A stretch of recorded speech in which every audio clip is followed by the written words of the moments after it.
নমস্কার, আমি Trisha Dutta, clinical psychologist এবং সাইকোথেরাপিস্ট।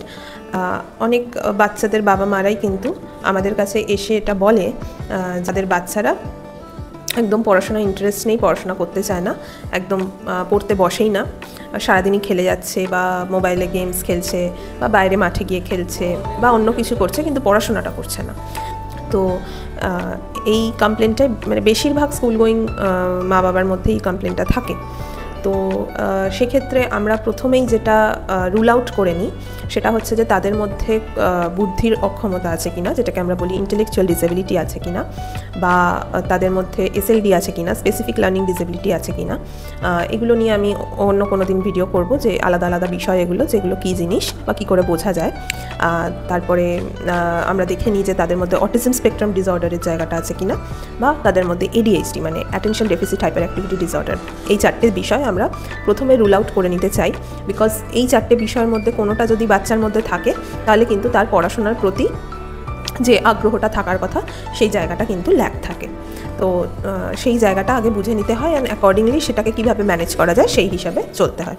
এবার যখন দেখছি যে না, বাচ্চাটার মধ্যে কোনো কিছুই নেই এই চারটের মধ্যে, ওর পড়াশোনার প্রতি ইন্টারেস্ট কোনো ইমোশনাল কোনো ফ্যাক্টরের জন্য হচ্ছে বা কোনো অন্য ফ্যাক্টরের জন্য হচ্ছে, তখন আমরা কিছু কিছু টিপস পেরেন্টসদেরকে বলি, যেগুলো তাদের জন্য মানে সেটা সবার জন্য সেম টিপস অ্যাপ্লিকেবল নয়, বাট মানে মেজরলি যে টিপসগুলো আমরা তাদেরকে পেরেন্টসদেরকে বলি অ্যান্ড যেগুলো হেল্পফুল হয় ফর ইন্টারেস্ট অ্যান্ড মোটিভেশন আনার জন্য টুয়ার্ডস পড়াশোনা, তো সেই টিপসগুলো আজকে আমি শেয়ার করব। প্রথম হচ্ছে সেটা হচ্ছে যে বাচ্চাদেরকে আমরা মানে এটা কিন্তু সেই বাচ্চাদেরকে নিয়ে হচ্ছে কথা যাদের ইন্টেলিজেন্স অ্যাভারেজ, যাদের মধ্যে অন্য কোনো চাইল্ডহুড ডিসঅর্ডার প্রেজেন্ট নেই। তো এইরকম বাচ্চাদের যাদের দেখা যাচ্ছে যে পড়াশোনায় ইন্টারেস্ট নেই, তাদের ক্ষেত্রে টিপসগুলো বলছি, ঠিক আছে? ডিসঅর্ডার ওয়াইজ বা অন্য কোনো সমস্যা থাকলে কিন্তু টিপসগুলো আলাদা হবে। তো প্রথমত সেটা যে বাচ্চাদের প্রতি আমরা বিশাল একটা আনরিয়ালিস্টিক এক্সপেকটেশন তাদের ওপর বসিয়ে দেব না, ঠিক আছে? মানে তাদের জন্য আমরা একটা রিয়ালিস্টিক অ্যান্ড অ্যাচিভেবল গোলই নিজেরাও মানে আশা করব তাদের থেকে, অ্যান্ড তাদেরকেও সেইভাবেই বলবো। মানে এরকম নয় যে আমি বলে দিলাম যে তোমাকে সব কটা সাবজেক্টে হায়েস্ট মার্কস পেতেই হবে ক্লাসের মধ্যে, না হলে তুমি কিছু পাবে না, বা তোমাকে আমরা এই কিছুর থেকে বঞ্চিত রাখবো, বা তোমার বকা খাবে, এই জায়গাগুলো যদি তাকে বোঝাই, তাহলে কিন্তু সে মানে প্রথম ওই ভয় পেয়ে হয়তো কাজটা করবে, পড়াশোনাটা করবে ভয় পেয়ে, কিন্তু নিজের ইন্টারেস্ট নিয়ে কিন্তু কাজটা করবে না। তাই প্রেশার দেওয়া এইগুলো বলে, আমি এরকমও শুনেছি যে তুমি যদি ভালো রেজাল্ট না করতে পারো তাহলে তুমি আমার মরা মুখ দেখবে, মানে মা বাবারা এরকম টাইপের কথাও বলছে। তাহলে এগুলো তো আনরিয়ালিস্টিক কথাবার্তা, তাই না? যেগুলো ওদের মাথার ওপর কিন্তু একটা ইমোশনাল বার্ডেন তৈরি করে দেয়, অ্যান্ড সেই ইমোশনাল বার্ডেনটা নিয়ে যদি সে কাজটা করে তাহলে কিন্তু কখনোই সে অতটা মোটিভেটেড বা অতটা ইন্টারেস্ট থাকবে না কাজটা করার জন্য, কারণ সে দেখছে তার ইন্ট্রিনসিক মোটিভেশনটা কাজ করছে না, সে একটা এক্সটার্নাল ফ্যাক্টরকে আটকানোর জন্য কাজটা করছে। তাই জন্য সেই মোটিভেশনটা কিন্তু লং লাস্টিং হবে না। কিছুদিন হয়তো খুব ভালো পারফর্ম করলো, আস্তে আস্তে কিন্তু মোটিভেশনটা কমে যাবে ওটার দিকে। তো এটা প্রথম টিপস। ওকে, তো সেকেন্ড টিপস হচ্ছে যে বাচ্চারা যখন খুব ছোট, যখন স্কুল জাস্ট যাওয়া শুরু করেছে, যখন ওরা পড়তে বসবে, তখন কিন্তু অবশ্যই মা বাবা, আইদার মা অর বাবা, কেউ ওর পড়ার সময়টা ওর সাথে বসতে হবে, ওর সাথে পড়তে, মানে ওর সাথেই ওর পড়াগুলোকে আপনাদেরকেও ওর সাথে করতে হবে।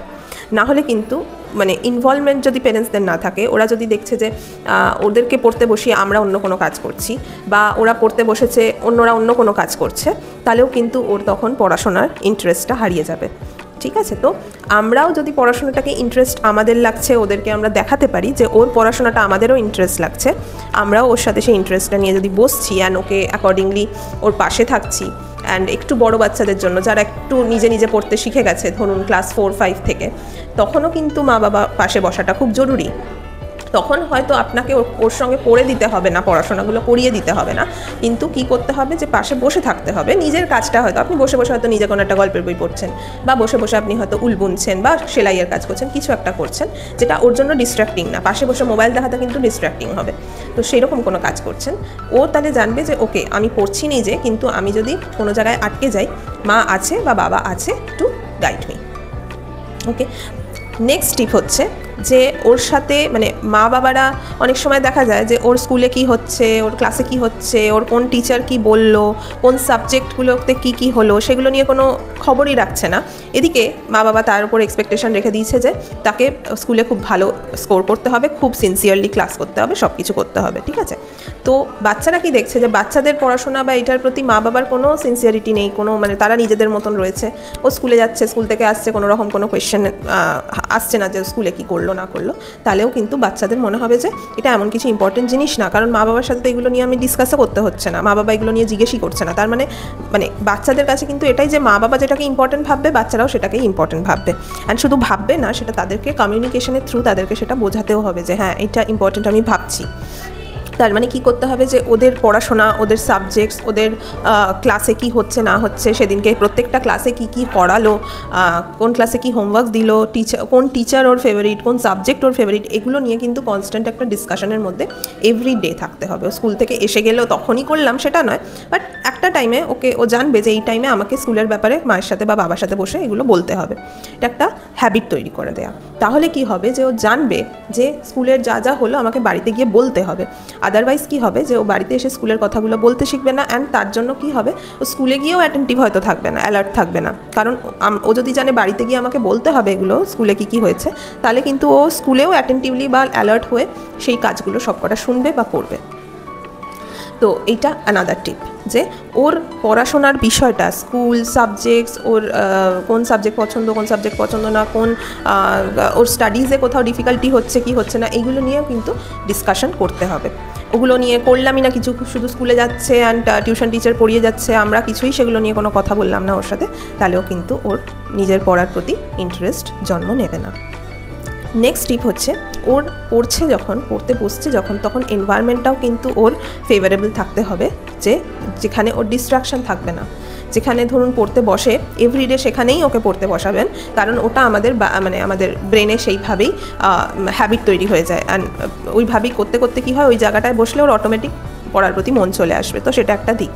প্লাস ও যখন পড়তে বসছে তখন ওর এনভায়রনমেন্টে কোনো ডিস্ট্রাকশন যেন না থাকে। ও যেখানে বসছে সেই জায়গাটা যেন নিট অ্যান্ড ক্লিন থাকে, কোনো রকম অ্যাট্রাকটিভ কিছু দিয়ে সাজানো না থাকে যে ও ওখানে পড়তে বসেছে আর ওটার দিকে বারবার মন যাচ্ছে, বা এরকম না হয় যে ও পড়ছে অ্যান্ড অন্য ঘরে কেউ টিভি দেখছে, টিভির আওয়াজটা এদিকে আসছে, বা এরকম না হয় যে ও পড়ছে সামনে বসে তার মা বা বাবা ফোনে কারোর সাথে কথা বলে যাচ্ছে।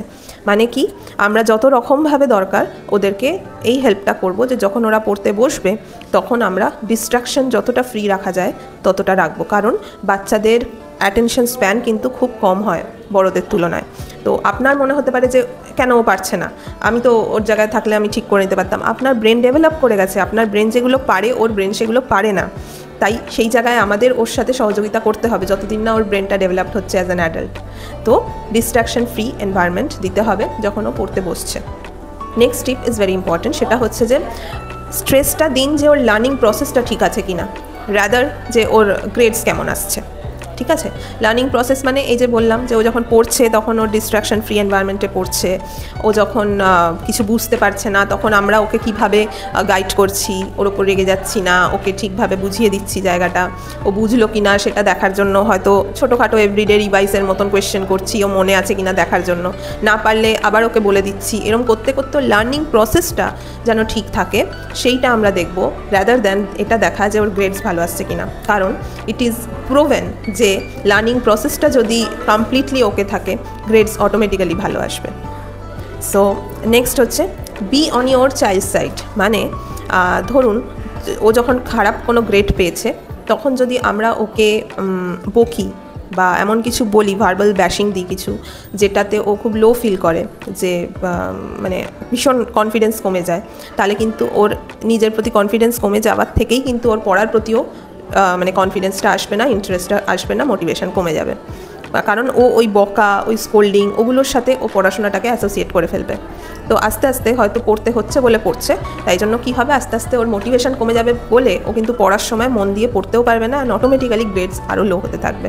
তাহলে আমাদের কী করা উচিত, যে যখন ও খারাপ গ্রেডস কখনো পাচ্ছে তখন না বকে বরং ওর সঙ্গে বসি, ওকে জিজ্ঞেস যদি করি যে কী হয়েছিল যার জন্য তোমার গ্রেডটা কম হলো, কোন জায়গাটায় অসুবিধা হয়েছিল, সেই জায়গাগুলো ওর থেকেই শুনি। ওই ঠিক আমি যদি আমার অ্যাপ্রোচ ঠিক রাখি টুয়ার্ডস আওয়ার চাইল্ড, তখন ও আমাদের সঙ্গে সেইভাবে সেই জায়গাগুলো খুব মানে ইজিলি শেয়ার করতে পারবে, ভয় পাবে না শেয়ার করতে যে কী প্রবলেমটা হয়েছিল। যদিও এটাও বলে যে আমি পড়ে যাইনি, ওই জায়গাটা সে পড়া ছিল না, সেটাও যদি আমি ওর প্রতি আন্ডারস্ট্যান্ডিং দেখাই যে ঠিক আছে হতেই পারে, নেক্সট টাইম তুমি এইটা করো না, এই ভুলটা করো না, তাহলে তো বুঝলে যে এই ভুলটা করলে কি হয়, তো এরকমই হয়, তোমার তো খারাপ লাগলো। তো এইভাবে যদি ওকে বোঝাই তাহলে কিন্তু ও কিন্তু জায়গাটাকে নিজের মতন করে বুঝে নিজে রেকটিফাই হবে। কিন্তু আমি যদি বকে দিই, কিছু বাজে করে বলে দিই, তাহলে কিন্তু সেই জিনিসটা হবে না। তাহলে আমাদেরকে সবসময় ওর টিমে থাকতে হবে, ওর টিমের থেকে ওকে সাহায্য করতে হবে। ওর এগেনস্টে থেকে ওকে বকে দিয়ে, ওকে কিছু একটা বলে দিয়ে কিন্তু ওর আরও আমি বরং ওর পড়াশোনার প্রতি ইন্টারেস্টটা হারিয়ে দেব। নেক্সট সেটা অনেকের জন্যই কার্যকরী হয় ভালোভাবে, সেটা হচ্ছে যে একটা স্টাডি শিডিউল বানানো। স্কুলে যেরকম ওদের একটা রুটিন থাকে, কোন পিরিয়ডে কী পড়বে, কোন সময় কোনটা হবে, এরকম একটা ডিসিপ্লিন, একটা শিডিউলের মধ্যে থাকে। বাড়িতেও সেটা যদি আমরা করি, ছোটোর থেকেই যদি করি, এটা নয় যে একটা সময় গিয়ে আমি দুম করে স্টার্ট করে দিলাম, একদিন দুদিন ফলো করালাম, আবার ও যা করছে করুককে, এইটা করলে হবে না। কনসিস্টেন্ট থাকতে হবে। ওদের যে আমি শিডিউলটা বাড়ির জন্য তৈরি করলাম, অ্যান্ড বাড়ির জন্য যে শিডিউলটা তৈরি করবো তার মধ্যে শুধুই স্টাডি শিডিউল না, তার মধ্যে প্লে টাইমও থাকবে, ফ্রি টাইমও থাকবে, খাওয়া দাওয়া, ডিনার করা, সব কিছুর টাইমই থাকবে। তো সেইভাবে যদি আমি শিডিউল করে দিই, তাহলে ওদের পক্ষেও কিন্তু বোঝাটা খুব সুবিধা হয় যে কখন আমি কি করব। আদারওয়াইজ কিন্তু ডিসঅর্গানাইজড ওরাও থাকবে, ওদের যখন মন যেটা হচ্ছে সেটা করছে, ঠিক আছে, অ্যান্ড বকা খেতে থাকছে। ও হয়তো আপনি বলছেন যে এটা এখন পড়তে বসো, ওর হয়তো সেটা পড়তে ইচ্ছা করছে না, তখন ও বললো যে ধুর, কোনো শিডিউল না থাকলে, কোনো রুলস কোথাও লেখা না থাকলে কেউই কিন্তু ডিসিপ্লিনভাবে চলতে পারে না। অ্যান্ড আমি যদি ডিসিপ্লিনভাবে না চলি, আমরা জানি যে ডিসিপ্লিন থাকলেই কিন্তু আমাদের সাকসেস বেটার হয়। ইনডিসিপ্লিন থাকলে, লাইফ ইনডিসিপ্লিন থাকলে কিন্তু সাকসেস পাওয়া is not very easy thing. তো বাচ্চাকে যদি একটা ডিসিপ্লিন, একটা শিডিউল, একটা রুলের মধ্যে আমরা রাখতে পারি, ও জানবে যে এইভাবেই this is the normal thing, and সেইভাবেই কিন্তু ও করতে করতে অটোমেটিক ওর স্টাডির প্রতি একটা ইন্টারেস্টও থেকে যাবে। নেক্সট কি, এটা খুব ইম্পর্টেন্ট, সেটা হচ্ছে যে এক একটা বাচ্চার এক এক রকম স্টাইল অফ লার্নিং হয়, মানে তারা এক এক রকম স্টাইলে লার্ন করতে সুবিধা হয়। কারোর ভিজুয়াল প্রেজেন্টেশন দিয়ে লার্ন করতে সুবিধা হয়, কারোর অডিটরি, শুধু শুনে শুনে অন্য কেউ পড়ে দিচ্ছে সেইটা শুনলে বেশি ভালো লার্ন হয়, কারোর থাকে যে নিজে নিজে পড়লেই লার্নিংটা ভালো হয়, কারোর থাকে লিখে লিখে পড়লে লার্নিংটা ভালো হয়। তো সেটা দেখতে হবে যে কোন স্টাইলে পড়লে ওর বেটার লার্নিং হচ্ছে, অ্যান্ড সেইটাকেই ফলো করাতে হবে ওকে। এরম নয় যে প্রত্যেকের জন্য সেম স্টাইলটাই অ্যাপ্লিকেবল হবে। আপনাকে দেখতে হবে যে আপনার বাচ্চার জন্য কোনটা অ্যাপ্লিকেবল হচ্ছে, অ্যান্ড সেটাকেই ফলো করান। তাহলেও কিন্তু স্টাডিজের প্রতি ইন্টারেস্ট গ্রো করে। মানে আপনি চাইছেন যে ও জোরে জোরে পড়ুক, কারণ আপনি ছোটোবেলায় জোরে জোরে পড়ে আপনার লার্ন করতে বেশি সুবিধা হতো, সেটা কিন্তু ঠিক প্রসেস নয়। ওকে দেখতে হবে যে ও কীভাবে পারছে, ও কীভাবে করতে চাইছে, সেটা ওরই ডিসিশন, ওকে নিতে দিন। নেক্সট হচ্ছে কি, যে ওরা যদি পড়তে বসছে না তার জন্য শাউট করবেন না, মানে চেঁচাবেন না ওদের ওপর, ওদেরকে লেকচার দেবেন না, বা কম্পেয়ার করে বলবেন না যে দেখো ওই পাশের বাড়ির বাচ্চাটা কি করছে, তুমি ওর মতন কেন পারছো না। এইগুলো করলে কিন্তু ওদের আরও বেশি, এই ভার্বাল ব্যাশিংগুলো কিন্তু ওদের আরও বেশি ওদের কি বলবো সেলফ এস্টিমটাকে লো করে দেয়, অ্যান্ড অলসো আরও ওদের প্রতি একটা মানে ওদের একটা রেবিলিয়াস জায়গাটাকে জন্ম দিয়ে দেয়, অ্যান্ড নিজেদেরকে ডিফেন্ড করার জন্য আরোই কিন্তু জেদ করে ওরা পড়াশোনার প্রতি কিন্তু ইন্টারেস্ট, মানে পড়াশোনাটাকে আরও বেশি একটা, মানে ও দেখছে যে পড়াশোনা না করলে মায়ের সঙ্গে আমার রিলেশনটা এরকম হয়ে যাচ্ছে, অ্যান্ড তাতে কী হবে, পড়াশোনাটাকে হেট করতে শুরু করে দেবে। তো এটা নয় যে আমি পড়াশোনাটা করে নিলে মা খুশি হবে, এই ব্যাপারটা কিন্তু ভাববে না। ও দেখছে যে পড়াশোনার জন্য মা আমার সাথে এরকম বিহেভ করছে, তখন কিন্তু পড়াশোনার প্রতি ওর একটা নেগেটিভ অ্যাটিটিউড তৈরি হবে। তো এই জিনিসগুলো নয়, ছেড়ে দিন। কখনো কখনো যদি ও পড়তে বসতে চাইছে না, ওকে ছেড়ে দিন, অ্যান্ড দিয়ে ওকে বলুন ঠিক আছে তুমি যেটা করতে চাইছো সেটা করো। কিন্তু তারপরে আপনারও তাহলে সময় আসবে এই জিনিসটা করার, যে যখন ও আপনার কোনো একটা কথা শুনতে চাইছে না, তখন ওকে আপনি রিমাইন্ড করাতে পারেন যে দেখো সেদিন তুমি পড়তে চাওনি, আমি তোমাকে ছেড়ে দিলাম, তুমি যেটা করতে চাইলে সেটা করতে পারলে, তাহলে আজকে আমার কথাটা শুনে নাও। এটা করলে কিন্তু ওরা বুঝতে শেখে যে ওকে ঠিক আছে, মা যখন আমার কথা শুনেছে আমিও মায়ের কথা শোনার চেষ্টা করি। পদ্ধতিটা এটা। চেঁচামেচি করে রেগে গিয়ে ওদেরকে বোঝালে কিন্তু ওদের কিছু লাভ হয় না। নেক্সট কী বলবো সেটা হচ্ছে যে ওদের সব অ্যাচিভমেন্টসগুলো, যেটা যত স্মলই হোক না কেন, ওদের অ্যাচিভমেন্টসগুলোকে কিন্তু অ্যাকনলেজ করা আমাদের কাজ। সেটা হচ্ছে যে ধরুন ছোটো কিছুই, যে ওদেরকে একটা শিডিউল বানিয়ে দিলাম, সেই শিডিউলটা যদি ও ফলো করছে তাহলেই সেটাও কিন্তু ওদের একটা অ্যাচিভমেন্ট, যে হ্যাঁ ও করে দেখাচ্ছে তো আমাকে, ওর জন্য আমি যেটা করতে চাইলাম ও সেটা করে দেখাচ্ছে। তো সেইভাবে কিন্তু ওর অ্যাচিভমেন্টটাকেও কিন্তু আমাদেরকে মানে স্মল, ওরা যে রিওয়ার্ডটা চাইছে, ধরুন ওর চাইছে যে সেদিনকে ও একটু বিকেলবেলা বন্ধুদের সাথে একটু পার্কে ঘুরতে যাবে, ঠিক আছে ওদেরকে আমি যেতে দেবো, মানে এইগুলো হচ্ছে ছোটো ছোটো রিওয়ার্ড। তো এই রিওয়ার্ড অ্যাপ্রিসিয়েট করা, ওদেরকে প্রেস করা, এই জায়গাগুলো যদি আমরা করতে পারি ওর ছোটো ছোটো অ্যাচিভমেন্ট নিয়েই, তাহলেও কিন্তু এই ছোটো ছোটো অ্যাচিভমেন্টের রিওয়ার্ড পেতে গিয়ে কিন্তু ওদের মোটিভেশনটা অন থাকবে, তো পড়াশোনার প্রতি ইন্টারেস্টটাও জেগে থাকবে। নেক্সট হচ্ছে যে যেহেতু পেরেন্টসরাই কিন্তু বাচ্চাদের মডেল হয়, তাই জন্য আপনিও কিন্তু নিজের লাইফে ডিসিপ্লিন অ্যান্ড ফার্ম থাকুন। মানে আপনি নিজের লাইফে একটা শিডিউল তৈরি করুন, একটা নিজের শিডিউল অনুযায়ী চলুন। এইগুলো যদি করেন তাহলে কিন্তু দেখবেন যে বাচ্চারাও কিন্তু আপনাকে দেখে দেখে সেটাই করতে শিখছে, কারণ আপনিই তার মডেল। আপনাকে দেখেই সে শিখছে দুনিয়াটাকে কীভাবে হ্যান্ডেল করতে হয়, দুনিয়ায় কীভাবে ফাংশন করতে হয়, তো আপনার থেকেই শিখবে। তো সেই জায়গাটা আপনি ধরুন নিজের একটা সময় রেখে দিয়েছেন যে পড়তে বসছেন, নিজের একটা টাইম রাখছেন যে এই সময় আপনি বই নিয়ে বসবেন, তাহলে দেখবেন ওই সময়টা আপনার মতন করেই নিজের কাজগুলোকে ইউটিলাইজ করে করছে। তো নিজে ফার্ম থাকুন, নিজের ডিসিপ্লিন নিয়ে, দেখবেন বাচ্চাও আপনাকে দেখে দেখে শিখবে। অ্যান্ড এটা কিন্তু not only for either parent, মানে আইদার মা করছে বা আইদার বাবা করছে সেটা নয়, দুজনকেই যদি দুজনেই যারা ওর রোল মডেল, মা বাবা দুজনেই ওর রোল মডেল, দুজনকেই সেই জিনিসটা করতে হবে। তাহলে কিন্তু ওর মধ্যে সেই ডিসিপ্লিনটা অটোমেটিক্যালি তৈরি হবে, আপনাকে জোর করে শিখিয়ে দিতে হবে না। মোদ্দা কথা কী হলো যে ওদেরকে বকে ধমকিয়ে মেরে কিন্তু স্টাডিজের প্রতি ইন্টারেস্ট জাগানো যাবে না। ভয় পাইয়ে কিছুদিন মোটিভেটেড থাকবে, দ্য লং রান মোটিভেটেড থাকবে না, তাহলে সেই পদ্ধতিটা আমরা নেব না। ইট ইজ রিসার্চ করে সায়েন্টিফিক্যালি প্রুভেন। ইন্টারেস্ট জাগানোর জন্য আমাদেরকেও তাদের সাথে ইনভলভ থাকতে হবে, একটা ডিসিপ্লিন নিজেদেরকেও রাখতে হবে যাতে ওরা আমাদের দেখে অটোমেটিক্যালি সেই ডিসিপ্লিনের জায়গাটা শিখে যায়। অ্যান্ড অলসো তাদেরকে এই জায়গাটা মানে ফিল করাতে হবে যে পড়াশোনা কিন্তু সবার জন্যই ইম্পর্ট্যান্ট, সবার লাইফেই important, and it is a part of life. মানে যেরকম ঘুমাচ্ছি, যেরকম শুচ্ছি, যেরকম খাওয়া দাওয়া করছি, খেলাধুলো করছি, সেরকমই পড়াশোনাটাও is a important part of life. তো এই জায়গাটা কিন্তু শুধু বলে হবে না, আমাদেরকেও নিজেদের কাজ দিয়েও ওদেরকে বোঝাতে হবে, কারণ আমরা তো রোল মডেল। আমরা যদি ওদের সামনে পড়াশোনার কোনো কাজই করছি না, পড়াশোনাটাকে একদম অতটা মানে কী বা সিনসিয়ারলি দেখছি না, ওরা দেখতে পাচ্ছে সেটা, অ্যান্ড আমরা ওদেরকে খালি বলে যাচ্ছি তুমি পড়ো, তুমি পড়ো, তুমি পড়লে তোমার অনেক ভালো হবে, তুমি লাইফে অনেক এগোতে পারবে, সেটা দিয়ে কিন্তু কাজ হবে না। কারণ ওরা তো দেখছে যে মা বাবা পড়াশোনা না করেও, পড়াশোনা নিয়ে অত কিছু চর্চা না করেও লাইফে ঠিকঠাকই চলে যাচ্ছে। তো এই জায়গাটা কিন্তু সবসময় মাথায় রাখতে হবে যে ওরা আমাদেরকে দেখে শিখছে, আমাদেরকে এই জায়গাগুলো মাথায় রাখতে হবে। ওদেরকে বকে ধমকিয়ে মেরে পড়াশোনার প্রতি আমরা ইন্টারেস্ট জাগাতে পারবো না। নমস্কার।